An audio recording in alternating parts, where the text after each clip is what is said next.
Let me just kind of frame up what we're going to cover today. One of the things that is challenging in working with young people, teenagers, is that not only does teenage culture change, but the actual culture of an individual person, the way an individual person responds differently at different points in their development. For instance, if you would have known me when I was, say you were my youth leader, when I was 11 or 12 years old, and you were working with me during the summer, here's what my life looked like in the summer. I got up in the morning and put on my cut-off jean shorts and a white t-shirt.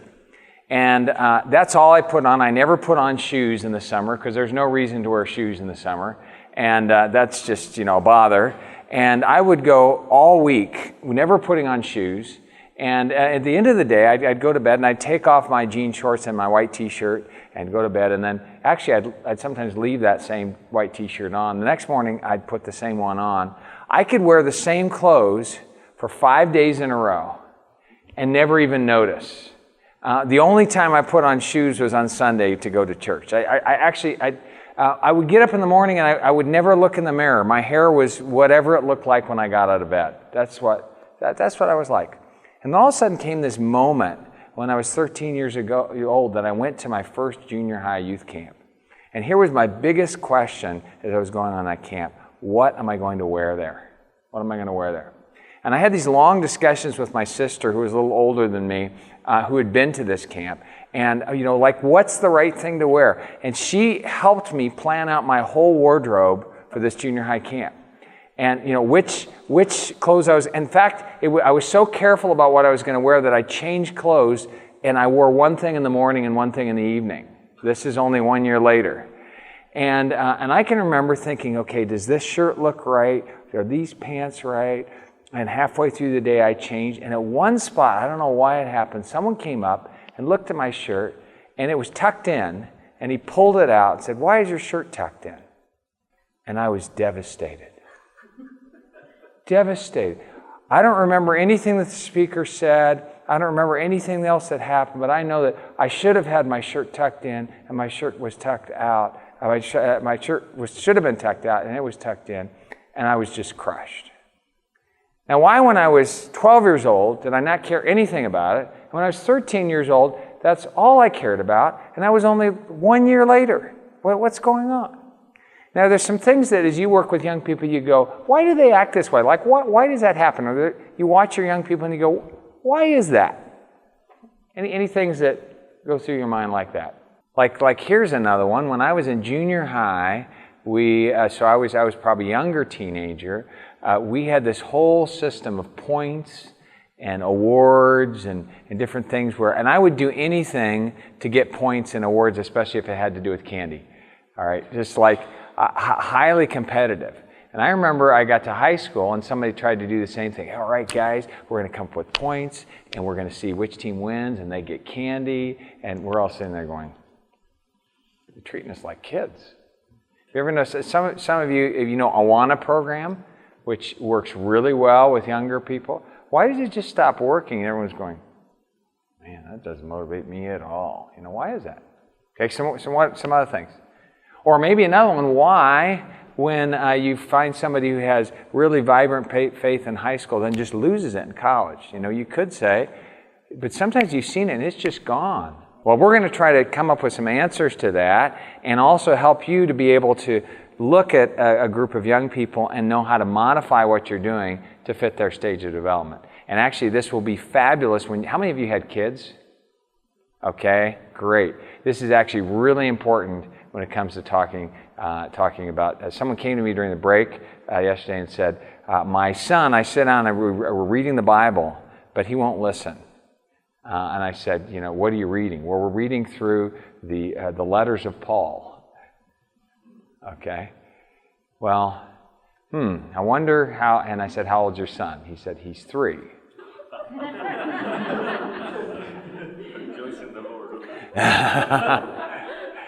So were you talking about the importance of the glory of God, that God is most pleased in us when we are most satisfied in Him, or something like that? Okay. So it could be actually a developmental issue. Within the mind of young people, two things change as they grow. Content, what they know, and structure, how they organize what they know. So two things change. Content is added gradually over time. So content looks like this. People just grow and they learn and they're establishing various skills, but structure changes in steps. And this is why you can hit a spot where within 6 months, actually, the entire way a young person thinks can change. They go along at a certain stage, and then the stage changes, and there are abrupt changes in the entire way that a young person thinks. I wish I would have remembered, because I often, when I have this talk, I bring my journals, because I told you can actually see my handwriting change in a period of about 3 months when I hit one of these stages. If you look back on your life, you'll see, wow, why was I saying that? Why was I thinking like that? And sometimes it'll change within just 3 to 6 months. These changes affect several different areas. They affect logic. So I think in a certain way, what's logical to me is a certain, and then all of a sudden my whole logic, the way my mind is working logically, how we think and understand is different. This is a Calvin and Hobbes, and there he is right there. He says, oh no, everything has suddenly turned neo-cubist. You could see that everything's kind of got these lines. It all started when Calvin engaged his dad in a minor debate. Soon Calvin could see both sides of the issue. He could see both sides of the issue. Then poor Calvin began to see both sides of everything. The traditional single viewpoint has been abandoned. Perspective has been fractured. These multiple views provide too much information. It's impossible to move. Calvin quickly tries to eliminate all but one perspective. It works. The world falls into a recognizable order. You're still wrong, Dad. So at a stage of life like that, someone can only see one perspective. And seeing two views and holding two views at once actually turns their world into chaos. So that's an example of it changes the logic. It also changes the moral reasoning, how we decide what's right and wrong. And a person named Kohlberg, the theorist in this area of logic is Piaget, who talked about how the mind worked. The major theorist in the area of moral reasoning was a man named Kohlberg. And he would ask, let's say a child, he would say, is it wrong to take this piece of candy? Or is it wrong to walk through a red light or something like that? He'd ask him if it's wrong or right. And then he'd ask him the second question, why? Why? And what he was looking for was, what was the reason for them to come to that conclusion? So we saw that video about people saying, the interview in Washington, is it okay if I tell you that I'm a woman or not? You remember that? It'd be really interesting to ask the question why later, because you might actually get the same answers but a different why. So sometimes people come to the same moral conclusion, but they come to a different why. And in those various stages, they will have a different reason for their moral conclusions, and we'll get to some of the different ones why. Relationships, how we build and maintain relationships. Why is someone my friend, and how do they remain my friend? It changes in these stages. And the last one is source of authority, who we listen to or why. Why are some friends? Why do I listen to some friends? Why not?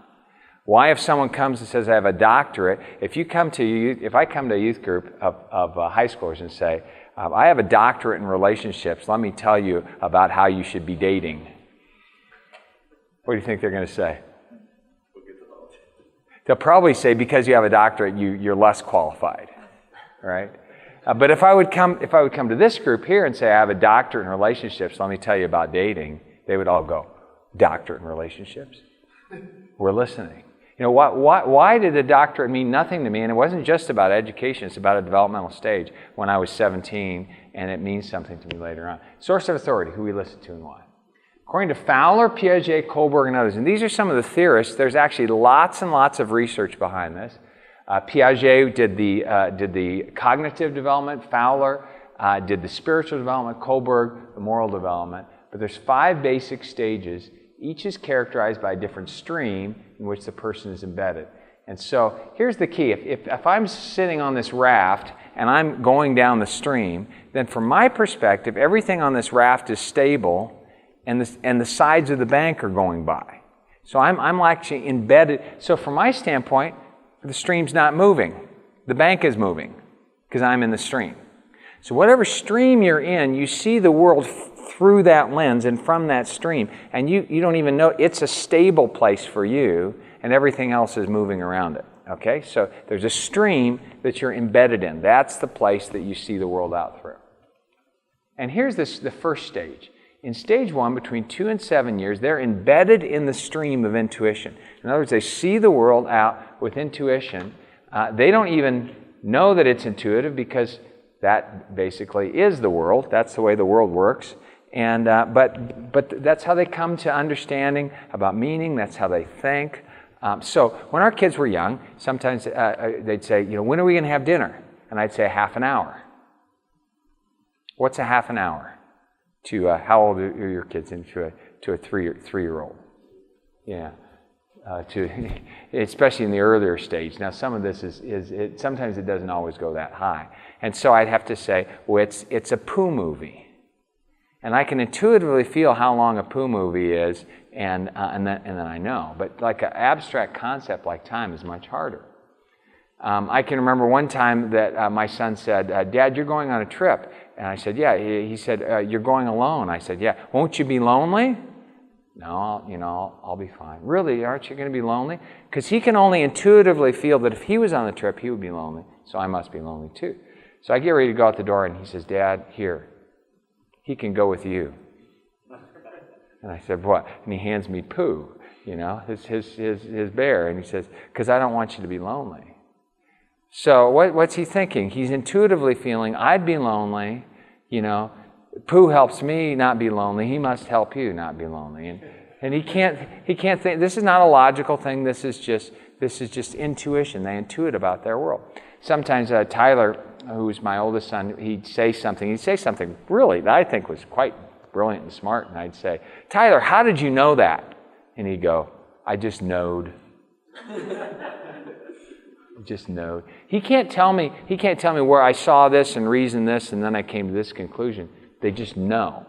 They just feel. They just sense. They feel the whole world through intuition. And that's why you can say, "Honey, I love you." And they'll start to cry because they'll intuitively be reading the world. The context is very, very important for them. And they don't go and they just absorb it. They just take it in as it comes at them. Now, because of that, they learn language. They just absorb language. How do they learn language? They just go, they just intuit it. It just sounds right. They don't learn how to parse the verbs or something like that. But it also means that the environment that they're in is very important. The overall environment of the family is actually sometimes more important than it's like the spirit that's going on around them is as important as the content itself. Because of that, they love stories, and they'll want to hear a story over and over and over again because they're experiencing the story, they're feeling the story, and they learn in very, very intuitive ways. So I remember one time I was putting my kids to bed at night, and my son Caleb, he said, "Daddy, how big is Jesus?" How big is Jesus? Like how big is, I don't know. I don't know how big Jesus is. And I'm trying to figure out what. And he said, "Is he bigger than you?"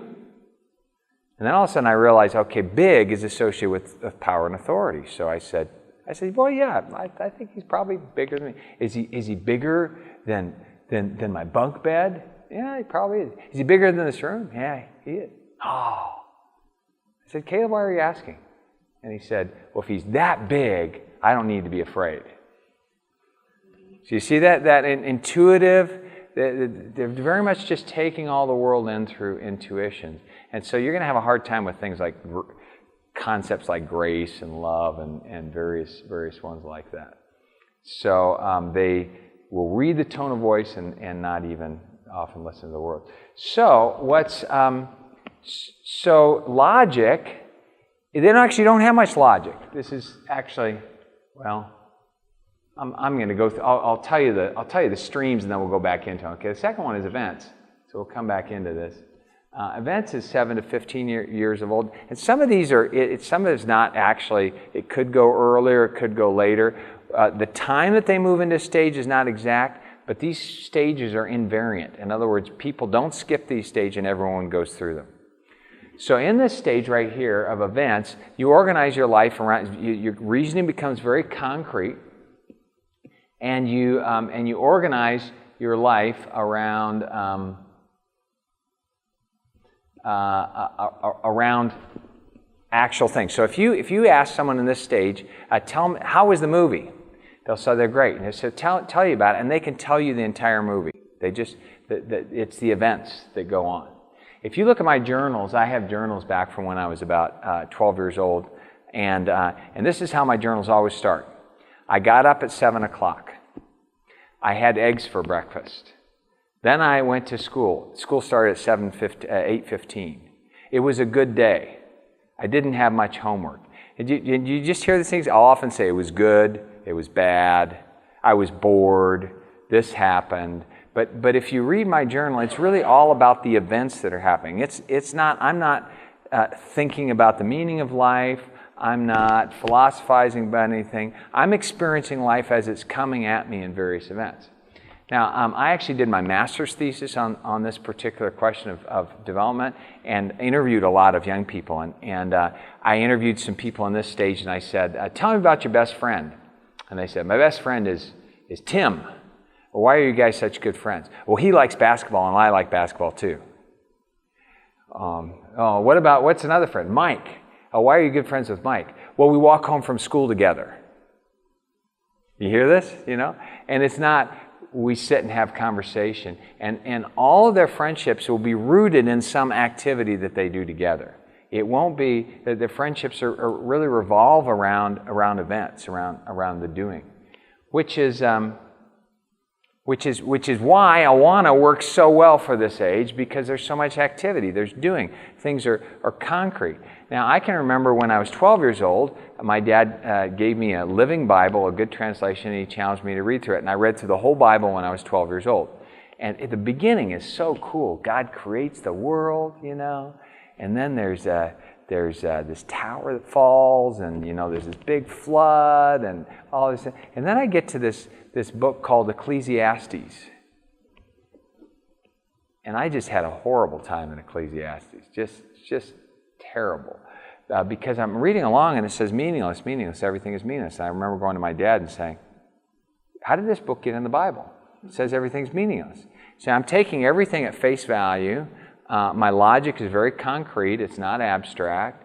And so what it says, it is. And then I got into, I got some of the prophets. I had a hard time. I got into the epistles, and they were so boring. And I remember coming to my dad, and I said, I just read this book called Philippians, and it was so boring. And Dad saying, someday that might be one of your favorite books. I couldn't imagine that would be true. Because it's all about concepts, right? It's all about ideas. And unless it's rooted in concrete reality, then I have a hard time handling it. So if you were teaching, let's start thinking about this particular as we're getting into it. So let's say you have a group of, they're 12, 13 years. How would this impact your teaching? And actually, let me see if I can move ahead, because here we go. So we've got, in 2 to 7 years old, logic is fantasy, story, intuition, imagination. Moral reasoning, by the way, is punishment and reward. So why is something wrong? Because I'm going to get punished. Why is something right? Because I intuitively feel. And this is some of the things, if you have young kids, I'll often see people, as like in the store, and be down with their kids, and they'll say, honey, don't do that, because it's really hard on mommy when you do that, because it makes a lot of extra work for mommy. That just won't, what are you doing? You're trying to logically show, and you're actually trying to have that kid see the perspective through mom's eyes, and she's just not going to. So it's really poor discipline. It's like just babbling. Basically, you have to do something that they intuitively feel. If this happens, you'll get a spanking, and that will hurt. If you do this, this will happen. It has to be something. You'll have to go sit in the corner. It has to be something that actually they experience intuitively as being right or wrong. The relationships, they're examples, action stories of the primarily related adults, and their source of authority is attachment and dependence, and also size. If you're bigger, you have more authority. Okay. If wow, he's big, or if I'm attached to you, that's my uncle, that's my dad. And because I intuitively feel, oh, I belong to you, you must have authority over me. But here's in the stage 2, concrete cause and effect relationships. Moral reasoning is reciprocity. So you scratch my back, I'll scratch yours. It's kind of what do I get from it? And so sometimes they'll go, it's wrong to go through a red light. Why? Well, because a cop will take you and give you a fine or something like that. It's really about these cause and effects kinds of things. Relationships are molded by events, what I do with people, and sources of authority are positions, titles, or achievements. Okay, now think about this. You're working with, say, a Doros group or something, a younger group. How would this impact how you'd work with them? Just look through there. Any thoughts?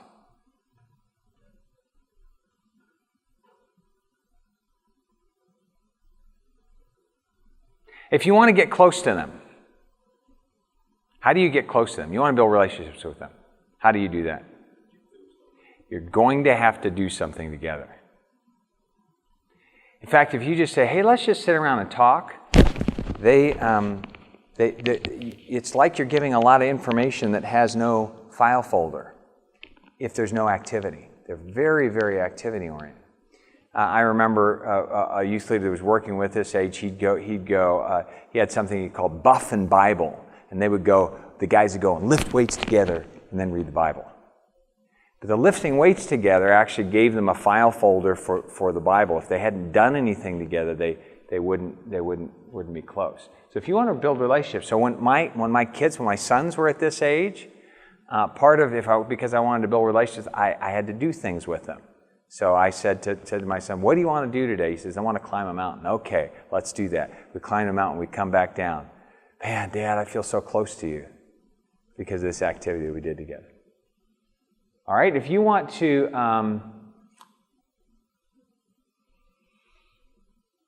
if you want to teach, what would be some places that you could teach or things you could teach about? How would you teach at this stage?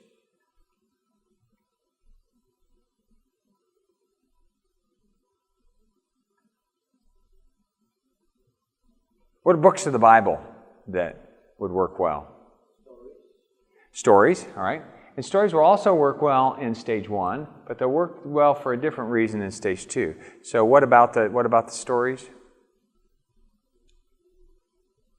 What would they be learning from the story?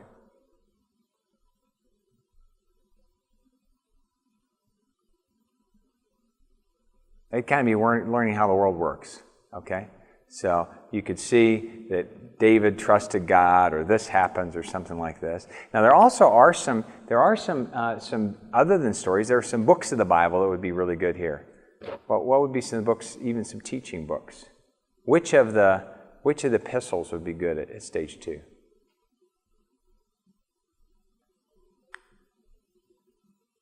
Any thoughts?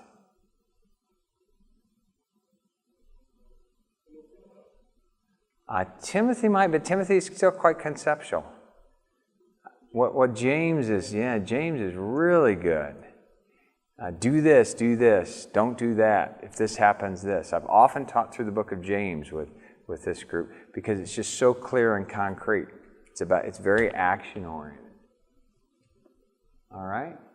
Positions, titles, achievements. If you are the youth leader, that's a big deal. Okay, you're gonna. And external kinds of things. It's concrete examples of various. Whenever you can use anything concrete, that really works well. Now, one of the things that was interesting that when I did this study was I interviewed a bunch of junior hires, people in this age, and I said, when did you have a hard time walking with God? And they would talk about these times. And I found out that one of the characteristics was they had a very hard time with trials. I've been trying to follow God, and I got a trial. If you scratch my back and I scratch yours, that's not right? If I am doing things for you, you should be doing things for me. Or else they could say, I'm going through a trial. I wonder what's wrong with me that I went through a trial. And so they have a hard time. Their concrete reasoning, cause and effect, is going to be looking for a direct cause and effect connection. And they're going to say, the cause is either I'm bad or God's bad, right? Because there should be, if God's good and I'm good, then everything should be good. and they have a very hard time with trials. So we had a lot of kids at this age, you have to help them work through that piece. Okay, let's talk a little bit about stage 3. Stage 3 is what you know a lot about. All of a sudden, the gap between stage 2 and stage 3, something changes in your mind, and for the first time you have the ability to do abstract reasoning. Your brain changes. And there's some things that happen with abstract reasoning. One of them is that you have for the first time the ability to think outside yourself. And they sometimes call it I see you seeing me. So I can look at Honza and think, project what he might be thinking and seeing in me. Before that, they can't even do that. So in stage 2, they don't have the mental wiring to I see you seeing me. And they also don't have the mental wiring to think hypothetically. So if you ask a stage 2 person, what would happen if you had different parents and lived in China? I don't know. I don't have different parents. I don't live in China. They can't think just this hypothetically about that. And those two additions to their ability to think really change things. One of the things is they now all of a sudden think everyone is thinking about and looking at them. Because for the first time they can perceive other people seeing them. I see you seeing me. So now all of a sudden everyone's seeing me all the time, and they're just overloaded with that information. And so just right when they go into this break, that's why I went to that retreat, and the whole time all I can think about is everybody is looking at my clothes at every minute of all the time. And they become hypersensitive to people's opinions about them. Hypersensitive, particularly to those of their peers. And that's one of the reasons why the early stages of this, they're brutal to each other. And partially out of self-protection, but partially out of this, hey, that was stupid. You're dumb. This kind of thing is kind of this protection of all of a sudden, for the first time, I see you seeing me, and they are now on stage. They become very egocentric. The world revolves around them. And then they also start to think hypothetically. Their parents do something, and they think, wow, if I was my dad, I would do that differently. You see that? I'm hypothetically thinking. Or if I was in Terry's family, I would get better treatment. And there's this hypothetical treatment, that hypothetical ability to think that's not well developed, and they become quite critical of their families. This is just very, very common. And think that their parents are doing everything wrong. Because they now have the ability to picture their parents doing something different. And they think that different thing would be better. So it's very, and this happens within about 6 months to a year that they get this new ability, abstract hypothesis, and they also can start thinking about what's going on below the surface. Daniel smiled at me, but I think he maybe is frustrated inside, or either one of these Daniels. And so they're just always analyzing what's really going on, what do you really think, and hypersensitive. Moral reasoning is what's proper in my group. What do people who are important to me expect of me? So this is, Andre, you said, why do they do some groups? It really is about my group. Because now all of a sudden, my reference of authority is this group right here. And it's not what, I don't care if you have a doctorate. I don't care even if it's, are you my friend or not? The person who has the most moral authority is the person who's my friend. There was an interesting study done in the United States where a group of people were trying to prevent drunk driving. And so they put together this fabulous presentation to take to high schools. And they went to these high schools and showed pictures of cars that were wrecked by drunk drivers, statistics about how many people were killed by drunk drivers, all the evidence that driving drunk is really bad for you. And then they came back 6 months later, a year later, and said, are young people doing less driving when they're drunk? And they found out it was exactly the same. They didn't change their behavior. And then they asked young people, weren't you motivated by all these pictures and these statistics and this data? And they said, no. And they said, why? Well, my friends drink and drive, and none of them has been in an accident. See, the world, my data, my world is now this group right here, and the rest of the world just kind of fades away. It just kind of disappears. That doesn't matter. So data, data is nothing. Authority, say you got a doctorate over there, but what do you guys think? You're my buds. You're my friends. And so their moral authority becomes very much their group. What's proper to me? What do people who are important to me expect me? So this is both an opportunity for youth ministry, because we can really, if this is my group, if you become my group, I'm going to be watching you a lot and actually making a lot of deciding on my moral decisions based on this group. But it also is dangerous because if that's only what it is, then the same thing happens. I lose this group and I lose my faith. So sometimes people in this age will actually just be socialized into faith because they're in this particular group. What's proper in this group? What do people importantly expect me? So in stage 2, if I'm doing an event for stage 2, you know what everyone's going to ask? We're going on a retreat. We're going on a retreat. Daniel, are you going to be there? Are you going on this retreat? You know the first thing he's going to say? No, in stage 2. What are we going to do there? And so I say, oh, we're going down the biggest water slide in Europe. Really? Oh man, we're doing this. I'll be there. I mean, I've never been on the biggest water slide in Europe. I want to do it. I'll do it. And then we should get to number 3. Hey, Daniel, we're going on the biggest water slide in Europe. And you're going to be going, I don't care. Who cares? Who give a rip? Who's going to be there? Right? And what's most important is not what we're going to do, but who's going to be there. And not just are they wonderful, amazing people, but are they my people, right? Are they my friends? How will I feel in that group of people when I'm there? Relationships just become, that is the world I live in. I live in the world of relationships. I measure everything. And then relationships, I think a lot about what you think about me. My sense of identity depends on my relationships. I choose my friends based on who I feel accepted by and similar to. And friendships are just huge at this age. Everything revolves around that.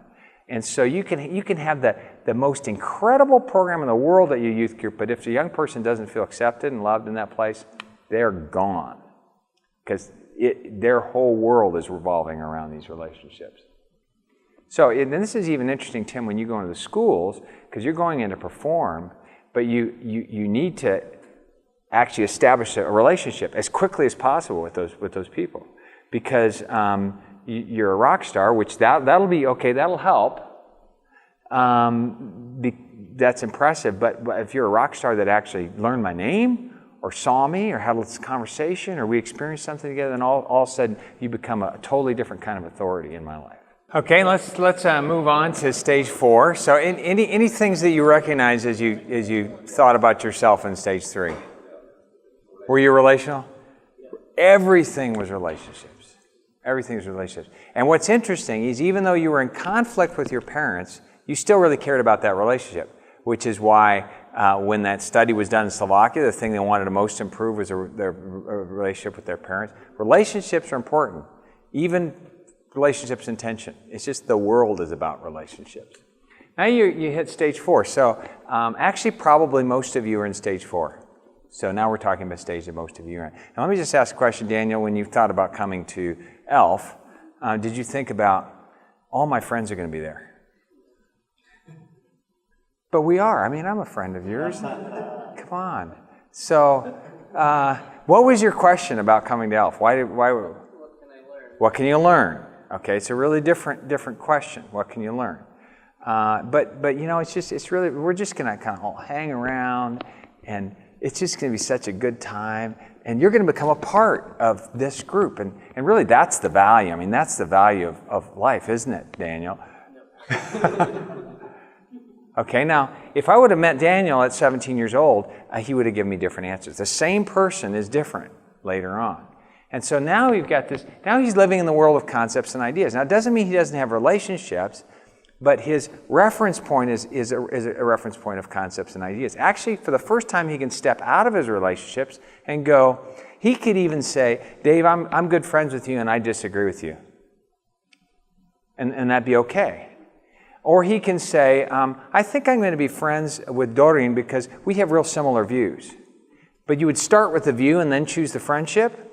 Otherwise, he'd say, me and Doreen agree because we're friends. See, he would start with the relationship and then come to the opinion. But here now, I actually step out of relationships and live in the world of concepts and ideas. Doesn't mean I don't have relationships, but I can disagree with people that I'm close to. I can kind of choose my relationships based on, and I can actually be in a place and be okay there, even if I don't have friends. If I'm learning something really good, and if the things I learn fit with the things I want to learn, you see how it starts getting into kind of a system. Now, it can get really boxy here. Your age, you like systems. This is great because I've given you a wonderful graph that separates out everything. And stage 4 people love boxes. They're trying to put all their world in the boxes, and they like them when they're clear boxes. One of the things that happens with stage 4 people is they can get to real black and white. Everything's either or, black and white. Good, bad, because you're just trying to make sense of your world. And this systematic, deliberate, careful, and logical about their belief system likes to fit things together cleanly. So when I go to speak for a student movement in the Czech Republic, what they'll always do is, well, here's one of the things down that my source of authority. They'll always try to bill me as an authority on something. So, and as I come in, when I come into the group, I know that they're sitting there thinking, am I going to get something out of this talk? They're not just thinking, is Dave going to be my friend, right? They're thinking, am I going to get something out of this talk? And they're going to want something that's kind of logical and organized, and they're going to want to interact with it, and they'll want to come out of that meeting with, I just sorted the world out for them a little bit. And so I'm going to say, hey, creation, evolution, which one is right? Oh yeah, which one is right? And I'm going to show up at that meeting.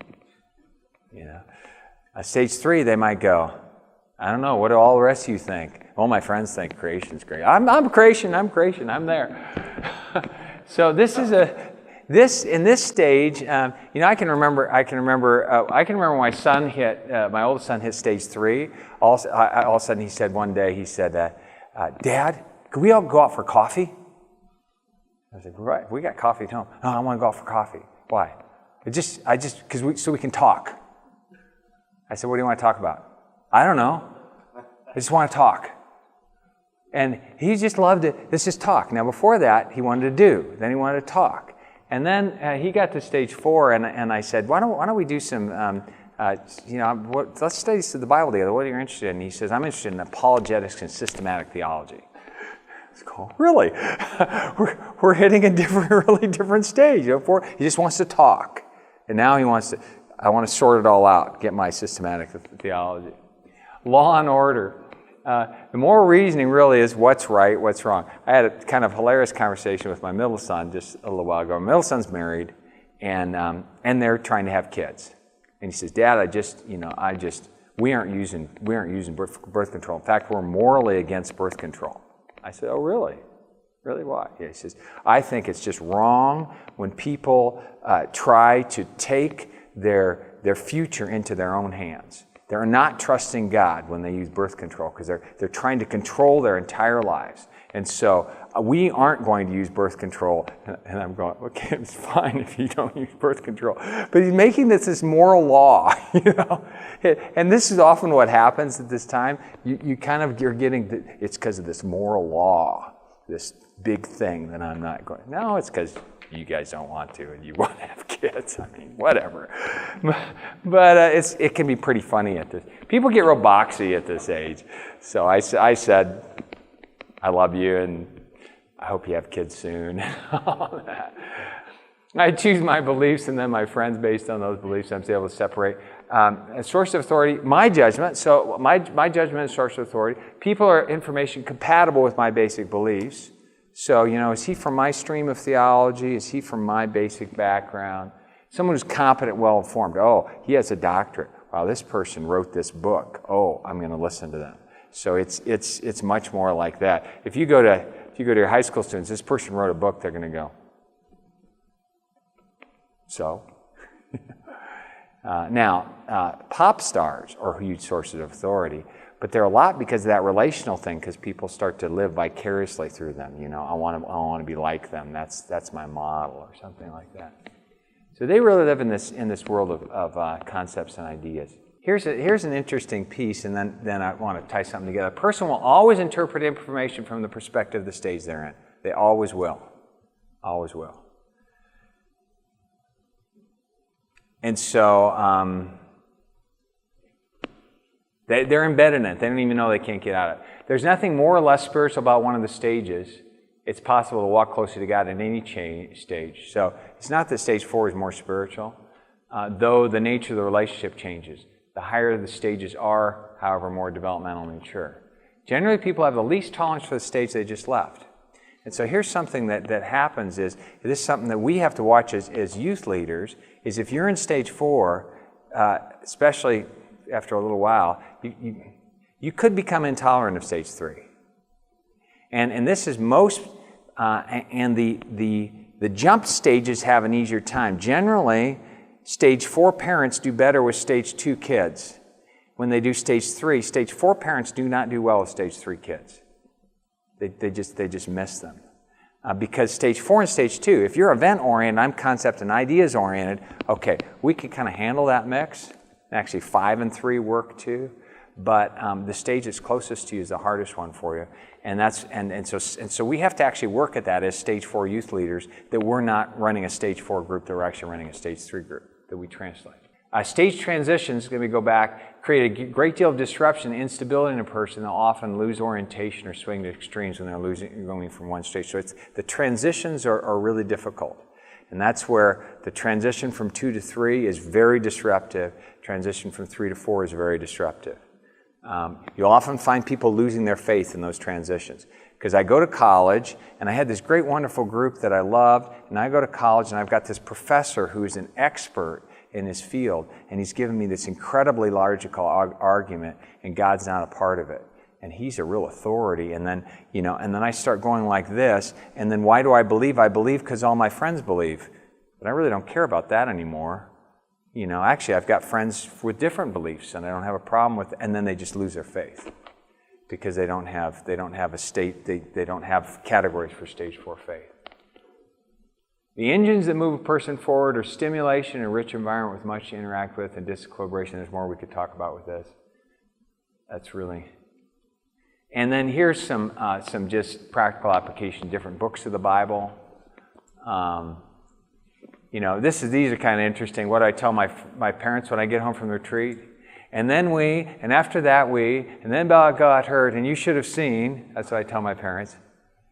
And by the way, if you're running a stage 3 group, the parents know everything that's going on. As soon as it goes to stage 2 groups, the parents know everything's going on. Stage 3, they won't talk at home about it. Or else they won't talk about what went on. They'll say, who fell in love with who fought with who, what we talked about, and how I felt around the people. And what did you do? I won't know anything about what you did. What they tell, what the speaker said, how the event was organized, what could have gone better, what they should have done, and what it made me think about. So those are the things they'll say. What motivates me spiritually, you'll see. It's kind of teaching I like the best. How do you become an influential person in my life? Things I don't understand.